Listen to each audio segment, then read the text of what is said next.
Estaremos sempre com novidades, sempre tentando colocar na cabeça das pessoas ideias novas, interesses novos, com objetivos bem amplos, mas sempre focado no perfil da faculdade, focado em gente que trabalha com a gente, em gente ligada direta ou indiretamente à Redentor, aos seus cursos, aos nossos projetos todos. Pois bem, nesta hora temos conosco o primeiro entrevistado, que é o professor Glênio Fernando Daniel. Na verdade, é a única pessoa que eu conheço cujo nome completo é constituído de 3 nomes próprios, Glênio Fernando Daniel.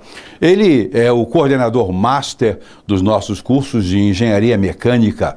Ele é engenheiro mecânico, tem uma experiência bastante grande, inclusive na área de indústria naval especificamente.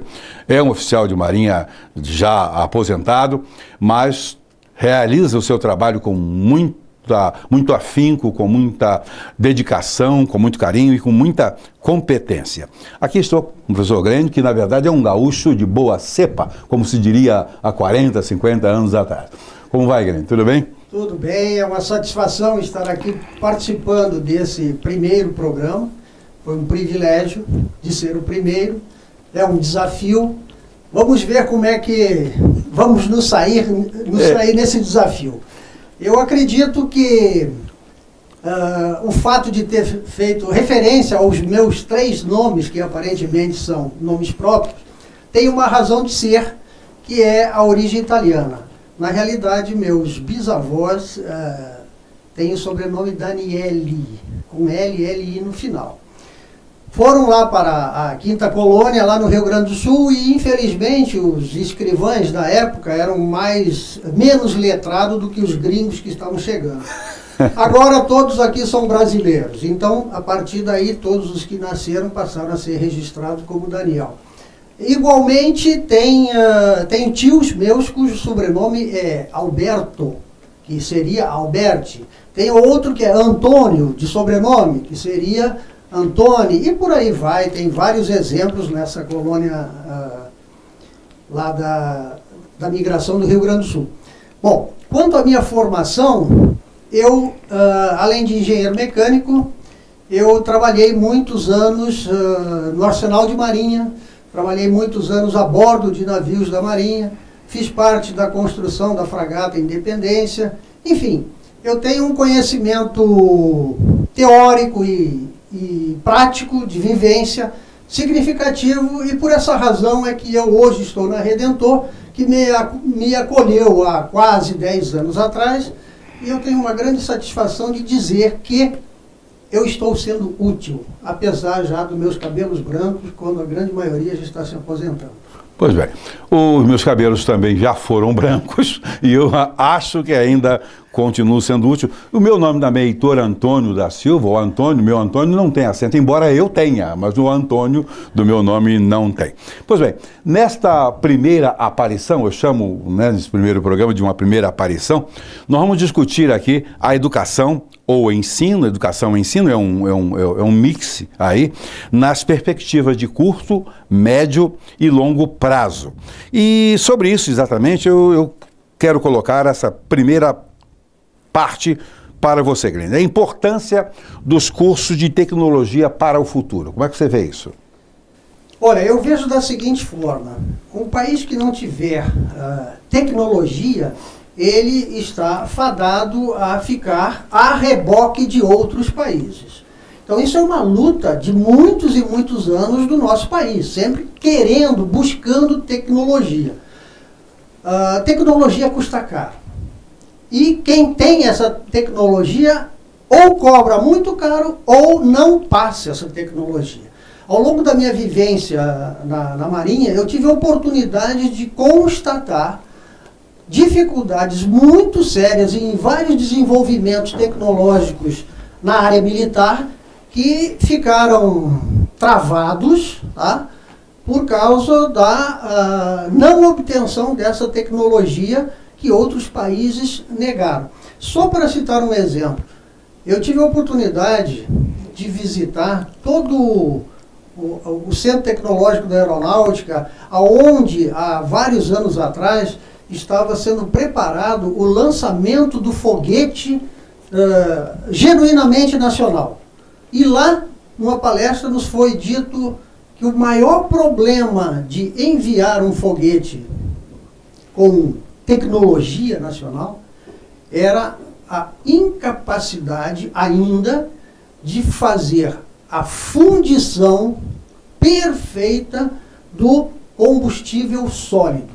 Que nós não tínhamos essa tecnologia e o americano não passava, o francês não passava, e, enfim, era um impasse. Então, se o Brasil quisesse lançar o seu foguete, ele teria que ir a fundo buscar essa tecnologia através da pesquisa.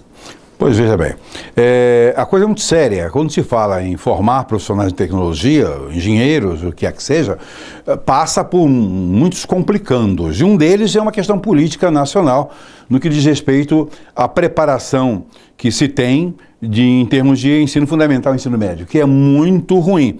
Isso gera um tipo de ingressante. Nós temos um contraste, nós temos um problema grave no Brasil, é que as famílias mais abastadas, ou nem abastadas, mas que têm um pouco de recurso, prepara e capacita seus filhos em boas escolas, em bons cursos pré-vestibulares, e eles vão fazer os seus concursos de ingresso para instituições públicas, que são as melhores e são de graça. Então, acabam indo os melhores alunos para as universidades públicas e vêm para as instituições privadas aqueles que fizeram o ensino fundamental e médio em escolas particulares de segunda categoria ou em escolas públicas que são piores ainda. Pois bem, chegam esses alunos aqui. Então, a qualidade do ingressante para os cursos de tecnologia, no nosso caso, que nós temos aqui engenharia civil, engenharia mecânica, que está sob sua coordenação, engenharia elétrica, arquitetura, engenharia de produção, esses ingressantes aqui chegam e como chegam? Isso dificulta o nosso trabalho? Heitor, isso é um ponto que talvez eu venha até me alongar além do que deveria. Eu, como coordenador, sempre fiz questão de também estar em sala de aula. Tá? E eu optei por dar disciplinas do primeiro período e disciplinas do último período. Então eu tenho em minhas mãos a evolução desses alunos. Eu os recebo no primeiro período e eu os formo no último período. Quanto à formação, são os seus trabalhos de final de curso que eu tenho a paciência de corrigir, de ler, de orientar e de auxiliá-los nas suas defesas. Quanto aos alunos do primeiro período, eu aqui gostaria de fazer uma observação. Quando eu fiz, lá em 1960 e pouco, o nosso antigo científico, nós tínhamos cálculo, nós tínhamos desenho técnico, nós tínhamos física de uma forma praticamente igual ou até mais difícil do que hoje no primeiro ano de faculdade. Eu, quando entrei na faculdade, eu já tinha um conhecimento, por exemplo, de desenho técnico, que é uma das disciplinas que eu ministro. Qual o aluno que eu recebo hoje, no primeiro período, e qual o conhecimento dele em desenho? Por incrível que pareça, professores do segundo grau, pelo amor de Deus, mostrem a esses alunos o que é um esquadro de 45 graus, o que é uma régua, o que é um compasso, o que é fazer uma paralela, fazer uma perpendicular. Eles chegam na universidade sem esta noção. É inacreditável, gente. Então vejam como nós temos que recuperar conhecimentos. Certas coisas elementares, certas coisas básicas. Então o curso acaba ficando muito pesado, porque eles chegam sem esse Pois é, e em função disso temos que trabalhar um certo nivelamento, né? Tem alunos que não sabem desenhar um O com um copo, né? Tem dificuldade pegando um copo fazendo um O, ele tem dificuldade para fazer isso aí. Pois bem, além dessa dificuldade, que é o preparo pregresso, que ele é carente, e a culpa não é dele, a culpa é do sistema, é da política. Eles são vítimas da situação. Só que eles são vítimas e acabam vitimando a gente também, né? E acabam gerando para a sociedade uma consequência maior lá na frente. Mas tem mais um outro problema, é que apesar de todos esses percalços, nós estamos formando profissionais hoje para o que o mercado exige agora, ou seja, há uma perspectiva de que ele tem que saber isso para trabalhar naquilo, porque naquele setor ali faz-se assim e dessa maneira. Mas quando esse camarada sai formado, as exigências lá já são maiores, já são superiores. E o que fazer para tentar modificar a situação? Ou seja, para qualificar o profissional para que ele saia, pelo menos, assustado com amanhã. Nós temos as nossas emendas, que são relativamente rígidas, porque nós não podemos estar a todo ano, a todo semestre, mudando os conteúdos. Mas, rotineiramente, os conteúdos são atualizados. Eu costumo dizer lá em Introdução à Engenharia Mecânica que o aluno é que vai efetivamente buscar o conhecimento. Não existe faculdade nenhuma capaz de dar todos os conteúdos existentes nessa nossa modernidade que a cada dia se modifica, se aprimora. Nem aqui, nem em lugar nenhum do mundo. Nem em lugar nenhum. Então, a finalidade da faculdade é dar o básico, aquele conteúdo necessário, o mínimo, para que o estudante tenha a capacidade, o discernimento e a preparação intelectual para buscar o conhecimento. Profissional formado que não se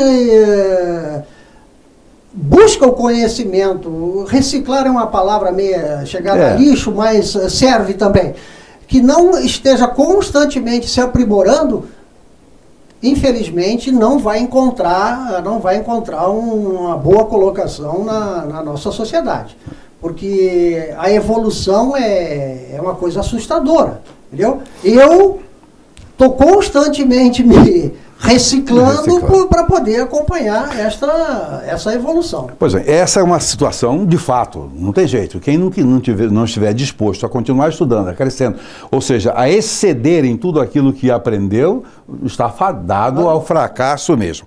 Mas nessa esteira ainda, nós temos uma outra situação. O que é mais importante, qualificar para exercer uma profissão ou para produzir tecnologia? Porque, vê bem, exercer uma profissão é bom, resolve o problema da família, resolve o problema do mercado hoje, o cara é inteligente, esforçado, estuda um pouco mais, se aperfeiçoa aqui e ali, resolve o problema do mercado amanhã ou depois, mas e o problema nacional como um todo? Para acabar com essa dependência que se tem, o que é mais importante, exercer profissão ou produzir tecnologia? Eu não seria tão rigoroso em um ou outro. Eu acho que nós formamos profissionais para atender as duas situações. As duas situações. Ou até mais, né? Ou até mais, sim. Eu costumo dizer que na área mecânica, a grande quantidade de atividades remuneradas será para os nossos formandos aqui da faculdade, aqui do interior, será na área de manutenção. A área de manutenção é uma área muito abrangente, é uma área que tem uma demanda muito significativa, porque as máquinas quebram, as máquinas precisam ser mantidas, as manutenções têm que ser periódicas, têm que ser programadas, enfim. Então, isso é uma linha da nossa formação. Que é a parte do exercício profissional. Do exercício profissional. Ao longo desses anos todos que eu tenho lecionado e tenho acompanhado essa área de ensino, eu tenho verificado que determinados alunos, determinados formandos, têm um aspecto do conhecimento científico mais acurado, mais ao gosto dele.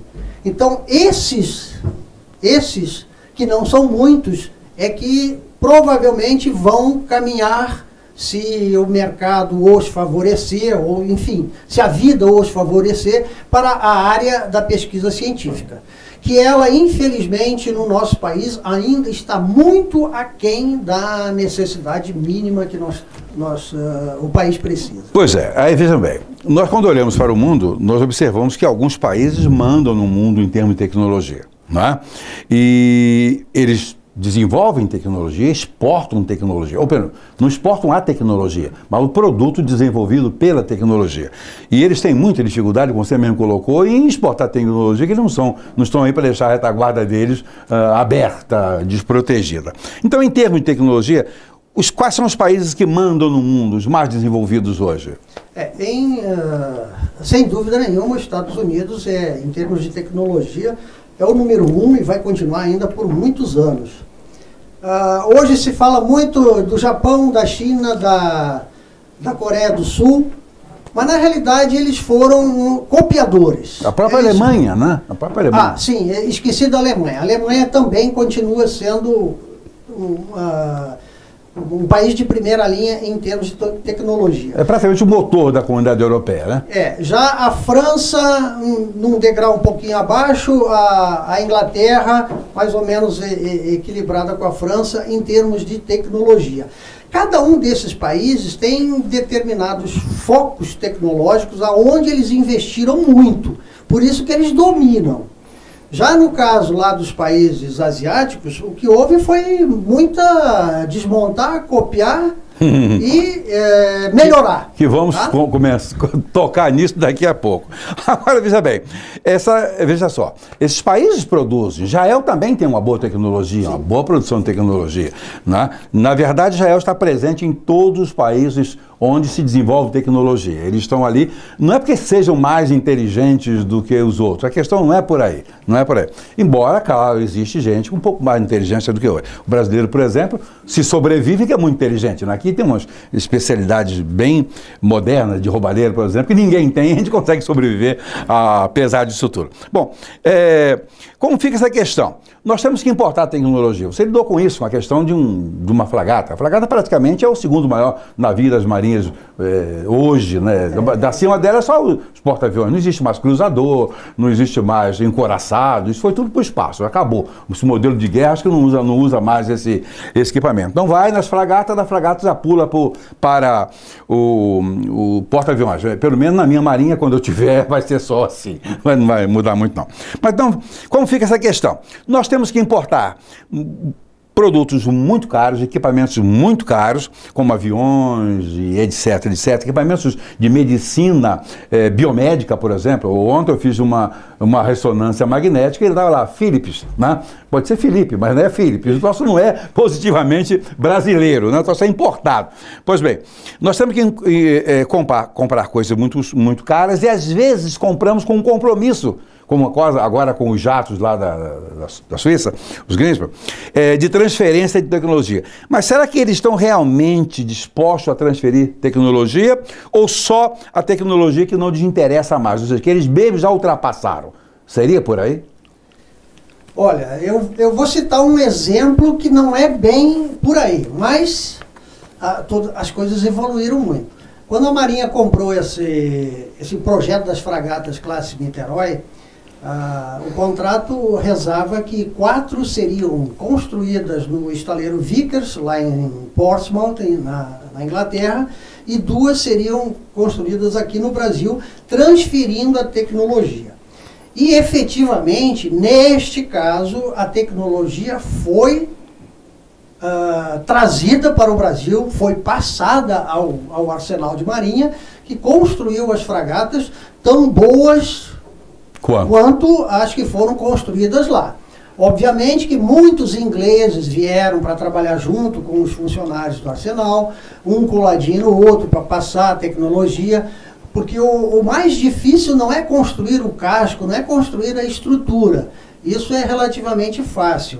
É a integração dos sistemas. A integração dos sistemas de armas, a integração dos sistemas de propulsão através do software, que hoje evoluíram muito. É impressionante como as fragatas já foram modificadas, trocando aquela tecnologia daquela época de 70, dos anos 70, para a tecnologia que existe hoje em termos de software e em termos dessa evolução. Esse é um caso. Quanto a esse contrato que foi assinado para transferência de tecnologia da parte do avião Greenspan, eu não posso me estender muito sobre isso porque não li muita coisa a respeito, não sei como é que está indo. Mas posso, em contrapartida, falar da transferência de tecnologia para o futuro submarino nuclear brasileiro. Tá? Então, esse já está em andamento e, segundo as fontes que eu tenho, estão passando, a França está passando efetivamente a tecnologia necessária para que o Brasil, acredito eu, 10, talvez eu esteja sendo otimista, 15 anos tenha o seu submarino nuclear, que é uma arma importantíssima para um país que tem as riquezas e a costa. E é uma ponta de lança para a pesquisa avançar e, obviamente, sairmos para as outras áreas. Bem, eu acredito na transferência de tecnologia, sim, mas acho que os países que permitem isso têm nas suas salvaguardas. Eles não vão passar tudo de graça em uma beijada, não. Bem, mas, voltando à questão dos países desenvolvidos, com essa questão de tecnologia, vem uma pergunta: de onde esses desenvolvidos, à exceção daqueles que copiam, que vamos tratar já, né? De onde os primeiros, aqueles que foram, digamos, os pais da coisa, de onde eles tiraram esse desenvolvimento? Isso por acaso caiu do céu, foi um raio que bateu na cabeça de alguns e disse: daqui para frente vocês vão fazer tudo de bom, tudo certinho. Não, foi uma meia dúzia de anjos tecnológicos que foi dispensada dos céus, veio parar na terra, eles chegaram, se instalaram aqui e ali e produziram isso aí? Ou é objeto de um trabalho com princípio, meio e fim, com determinação, etc, etc. E de uma política também? Eu acho que é aí que está o ponto-chave, porque os Estados Unidos, é lógico, tem a questão da Segunda Guerra Mundial, que eles custaram para entrar, quando entraram aí mobilizaram o país inteiro, mas eles tocaram num ponto muito adequado para aquela situação e que continua até hoje. Quem detém a tecnologia são empresas privadas. As empresas privadas, ao longo de todo o universo dos Estados Unidos, é que detêm essa tecnologia e investem. Certamente por trás existe um apoio governamental, porque aquela tecnologia, aquela outra interessa, então o governo está por trás como um apoiador e um fiscalizador. Mas, na realidade, todo esse desenvolvimento tecnológico estão na GE, nas empresas de automotivas também, as automotivas, inclusive. Enfim, que agora me faltou o nome de outras empresas de grande porte que sustentam e continuam investindo em tecnologia, a exemplo dos equipamentos da área médica, a exemplo do programa da NASA, e por aí vai. Uma coisa interessante, Guilherme, é que o governo lá diz o que ele quer, como quer, em quanto tempo e quanto ele vai pagar. Certo? Aí o que acontece? As empresas sabem o que o governo quer, né, em quanto tempo eles precisam daquilo ali. Na Segunda Guerra Mundial, eles precisaram de um Jeep. Um Jeep, e disseram: olha, queremos um Jeep assim, com esse tal tamanho, tal peso, etc. Tem que ter essa disponibilidade. Pois bem, a Willis Overland ganhou a parada, fez um Jeep. Esse Jeep não ficou para uso exclusivo deles, várias empresas produziram um Jeep, e esse Jeep foi produzido no Brasil, pela Willis Overland do Brasil, ainda tem muitos deles aí rodando. Aquele Jeep, o governo disse o que queria, como queria, em quanto tempo. Agora vocês vão atender essa necessidade. A iniciativa privada, que corre atrás do lucro, faz. E aconteceu o seguinte: na corrida espacial, por exemplo, a União Soviética estava ganhando. Colocou aquela cadela, colocou Yuri Gagarin em Obra da Terra.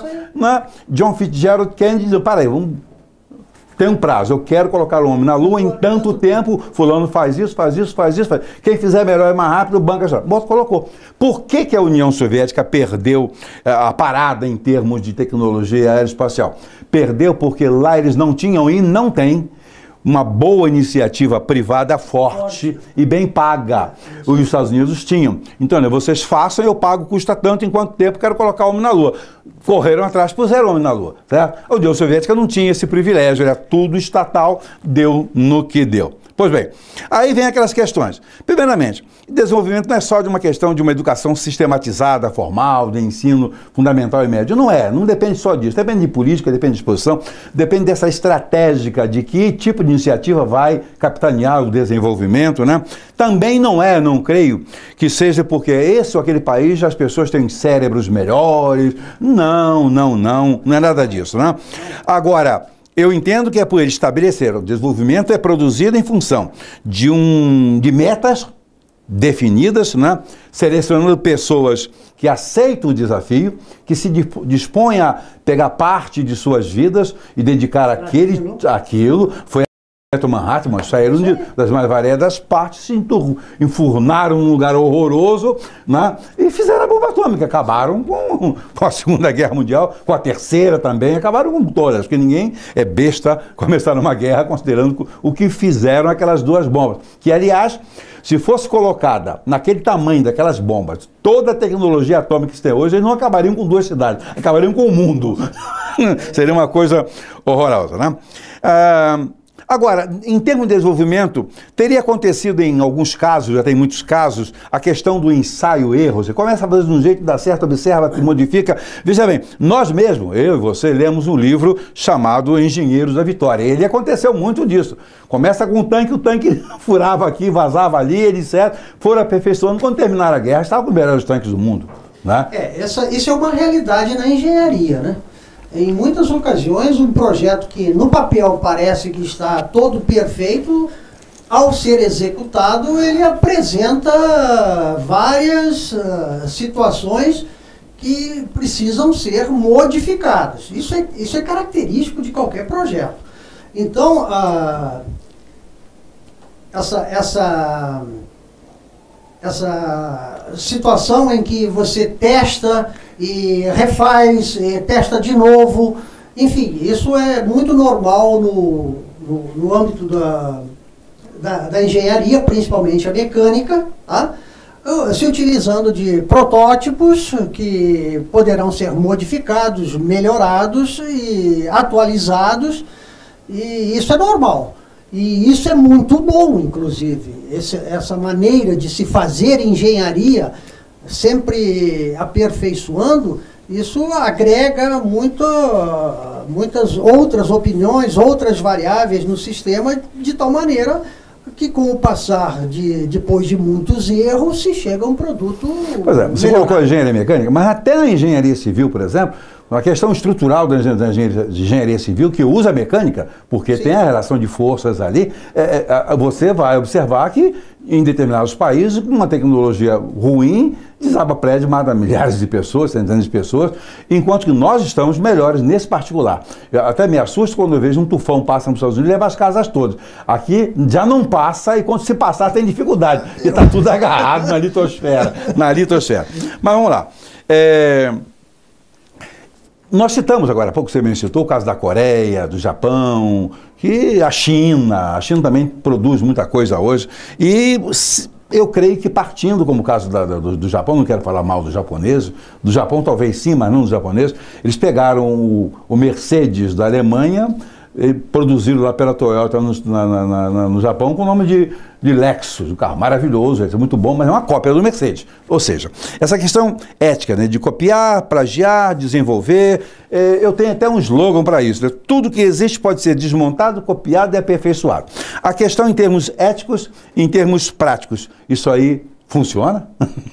Olha, quando se toca nessa parte de ética profissional, eu vejo da seguinte forma: o engenheiro tem que ter a ética inserida no seu contexto de trabalho, tá? Mas, por outro lado, a ética comercial, a ética industrial, aí eu já tenho uma ética entre aspas. Você tem uma certa, eu tenho absoluta. Eu acho que equivale, você tem que avançar. Porque a maneira de avançar é aproveitar aquilo que alguém já fez e aprimorar. E aprimorar. Acrescentar algo mais. Você está copiando. Se o produto já for de domínio público, não há problema nenhum. Se é patenteado, paga-se a patente, melhora-se aquela patente. Modifica-se, bula-se a patente também, vamos em frente. E vai em frente, entendeu? Eu acho que, se quisermos pensar em desenvolvimento, a gente tem que ter um limite para essas coisas. Tem que parar com certos pruridos. Exatamente, porque senão não vai levar nada. Até mesmo países desenvolvidos, eles fraudam aí a Organização Internacional de Comércio, tem sempre processo para lá e para cá, porque eles não estão dando muita bola para esse negócio, eles querem fazer, né? A China, por exemplo, faz de tudo. Qualquer coisa que você queira, mande um original para lá, 2 meses depois chega uma carga prontinha, igualzinho para você. A China copia absolutamente tudo, né? Tudo. Não existe ética nessa área. Eu acho, Edwin, que nós não podemos ficar a reboque de países desenvolvidos, porque, tem direitos, sem direitos, mas enquanto os filhos deles são com as barriguinhas cheias, os nossos aqui estão morrendo de fome nos guetos, né? Eu especularia, em função desse nosso papo, uma situação. Vê bem, quando se fala em tecnologia, e você trabalhou construindo uma fragata que não é um barquinho, é alguma coisa que você vai colocar, mas de porte, envolvendo uma montanha de dinheiro, um erro ali, na área mesmo de estrutural, não seria nem a parte de tecnologia avançada, mesmo na área estrutural, que poderia existir, um erro ali poderia a pique quantos milhões de dólares, mais ou menos? As fragatas foram, na época, orçadas entre 300 e 350 milhões de dólares, cada uma. Cada uma. Então, é um projeto vultuoso. Entendeu? Então, se exige um profissional muito bem qualificado. Né? Não só é a questão material, mas também a questão de ocupação, de tripulação e outras situações de vidas humanas em todos os lados. Então, eu acho que já nessa fase final aqui, diríamos que pode durar mais meia hora, não tem problema, né? Eu especularia sobre o Brasil. O Brasil tem potencial? Tem minério, inclusive minério estratégico, tem tudo isso e tem bons cérebros com uma população dessa como não tem, né? E por que não se avança? Porque nós estamos acostumados com isso, precisamos comprar, pagamos. Tem dinheiro sobrando? Deve ter, porque pelo que gastam, pelo que roubam, eu acho que não é uma questão... Não falta. A questão não é orçamentária, a questão é de vontade política. Quem é que está ganhando para a coisa não acontecer, eu não sei, mas a verdade é que temos essa dificuldade. Então eu especularia o seguinte no Brasil: se o governo brasileiro quisesse fazer alguma coisa em termos de desenvolver tecnologia, constituiria uma comissão aí mista de 2 ministérios, de Educação e Ministério de Desenvolvimento Econômico, né? Com o fim de produzir um grupo, uma elite, para pesquisar e desenvolver coisas de interesses específicos. Não seria pesquisar aleatoriamente. Daqui a pouco mais você acaba descobrindo o sexo da ameba, que é um protozoário com uma célula só, não vai mudar nada. Não é questão, não é só pesquisar. Todas as universidades públicas têm seu departamento de pesquisa, né? E faz isso, faz aquilo. Peraí, qual o resultado? O que está ocorrendo? Estão transformando isso aí em quê? Em tese? Estão transformando isso aí em patente? Estão transformando em coisas que possam ser usadas pela indústria para modificar? Eu não vejo. E se acontece, claro que acontece, mas é muito pouco. Então seria... O que vamos pegar? Precisamos, área naval, precisamos de tecnologia? Precisamos. A aeroespacial, precisamos de como? Precisamos, é coisa muito, muito cara. De comunicação, precisamos, que tudo que nós temos de avanço aí não é nosso. Não é importado. Tudo isso aí de grandes empresas que trouxeram seus esquemas, nós somos reféns deles. Enfim, a área de medicina, de engenharia biomédica, a própria área de laboratórios, né, de medicamentos. Selecionaríamos aí umas 10 ou 15 áreas. Bom, nós queremos desenvolver isso aqui. Vamos cercar aí um estado, o estado do Tocantins, por exemplo. Vocês vão trabalhar aqui, a gente vai dar salário, comida e água, roupa lavada. Vocês têm aí 15 anos para colocar o Brasil na ponta do desenvolvimento. Poderia ocorrer de não alcançarmos tudo desejado, mas será que não alcançaríamos muita coisa? Olha, a minha visão a respeito de tecnologia para o Brasil, felizmente ou infelizmente, as Forças Armadas sempre estiveram por trás desse avanço tecnológico. Se hoje no Brasil ainda se tem alguma coisa na área de tecnologia, se deve muito ao ITA, se deve muito ao IME. A Embraer, que é filha do ITA. Ao IME, se deve muito à USP, onde é o projeto Iperó, na parceria marinha com a USP. É que o nosso submarino nuclear está indo em frente graças a essas parcerias. Então, nestes casos, o país teve, bem ou mal, um financiamento do governo para as suas Forças Armadas e daí esses financiamentos foram deslocados para esses projetos. Mas o país não pode ficar refém somente desses quantitativos alocados para as Forças Armadas desenvolverem os seus projetos. No caso da Marinha, com o seu projeto do submarino nuclear, no caso da Aeronáutica, com a Embraer como um todo e os agora aviões. Com o C-390, que é um... No caso do Exército Brasileiro, com o desenvolvimento dos tanques, que eles estão dando prosseguimento. Exportamos, inclusive. A carros de combate. Mas o país não pode ficar só nisso. Eu vejo com muito bons olhos. Eu acho que nós já perdemos até o início desse programa. Perdemos o bonde. Perdemos o bonde, que seria na área de energia renovável. Eu vejo aqui Itaperuna, com esse sol que nos ilumina o ano inteiro, praticamente. Não existe em cima das residências nenhum painel solar para gerar a sua energia elétrica. Eu acho que é uma área que poderia, com a ajuda do governo, com a ajuda das faculdades, enfim, focalizar de tal maneira a buscar equipamentos de geração de energia elétrica através do sol. Mais eficazes? Mais eficazes e mais baratos. Porque se nós chegarmos a um produto final que seja compensador, botar em cima da sua casa para gerar a sua energia elétrica que você consome na sua casa, que consome na sua faculdade, e vender o excedente para baixar a sua conta de luz, gente, todo mundo vai botar seu painel elétrico lá em cima. Então, são determinados focos que eu acho que, por termos sol em grande abundância em todo o nosso território, isso é uma área que poderia se pensar. E a indústria que iria produzir esse equipamento, naturalmente, teria um mercado... Inesgotável, gente. Inesgotável. Agora, não é essa área, são várias áreas. Sim, com certeza. Selecionar-se aí umas 10 ou 15 e vamos pesquisar para desenvolver isso. Mas tem que existir a tal vontade política, o investimento, que não é problema no Brasil, está provado que não é problema no Brasil, né?